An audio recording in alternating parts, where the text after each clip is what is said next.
All right, here's the S&P earnings. Here's another little trick. This is what makes things so hard these days. This is earnings over time going back into the 1980s. And all of a sudden we had this big swoosh down and this big swoosh back up. All right? Here we hit this period right here. What in the heck happened to earnings to make them go way all the way down here and then way back up? All within a year. A large part of this was back when companies get to announce earnings and do accounting however they want to do it, to make numbers do whatever they want it to do. You know, we have wonderful earnings.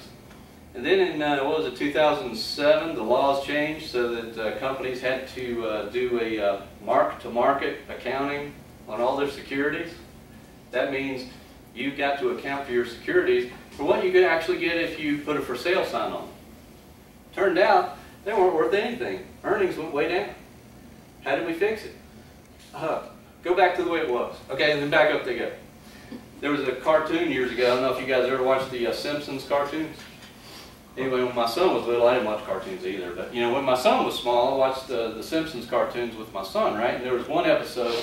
If you guys know Bart Simpson, he's the little kid on the cartoon. He's this obnoxious little kid. They're on a plane trip. They're going to Japan, right? So he's playing his little Game Boy machine on the airplane. The flight attendant comes by and says, "Son, you got to turn that off. The plane is in flight." So he said, "Okay." He turns it off. She goes away. He turns it back on. He's playing. She walks back up the aisle and says, "Son, I told you, you got to turn that machine off." "Yeah, okay." She walks away. He turns it back on. She comes back a third time. She says, "Okay, if you don't turn that off, I'm telling the captain right now." He says, "Okay." He finally turns it off. The next thing, the plane's going straight down. And she's screaming at him, "Turn it back on! Turn it back on!" That's what we did with the derivatives valuations. You know, let's be honest. Oh, we went way down. Okay, go back to line. All right, they're back up. So as long as we can accept the illusion and the lie, we're okay. If you really know what any of this stuff is really worth, we're going right back down again. But this is one of the things that makes the market so difficult right now, especially if anybody's out here trying to fundamentally judge the market. There aren't any fundamentals. You can't believe any of it. It's basically a big con job.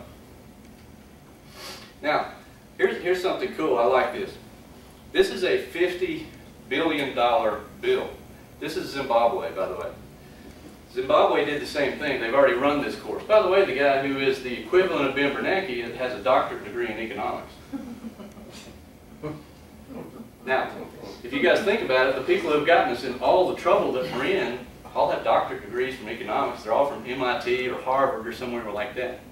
So first thing when you hear that ought to scare the daylights out of you. When you get people like Bernanke, he's got a doctorate from MIT. Okay? But anyway, they printed money and printed money and printed money. They thought they could print their way out of everything. They finally got to the point where the money is so worthless, they're printing $50 billion bills, and at the time this was printed, it would buy 3 newspapers for $50 billion. I thought it would be kind of funny if you were over there and you just went to buy 1 newspaper and I'll take change. Could I get that in small bills? You'd have a stack like this. Here's the real funny part. This is the insanity of human beings. This is where we're living right now. Check this out. Right down the middle, see that like a watermark to prevent counterfeiting? Lord, you believe in Santa Claus too? Come on. Who's going to counterfeit that? That's how insanely ridiculous these people are. And you talk about living with the illusion, unbelievable. And we're doing the same thing in this country. Printing, printing, printing.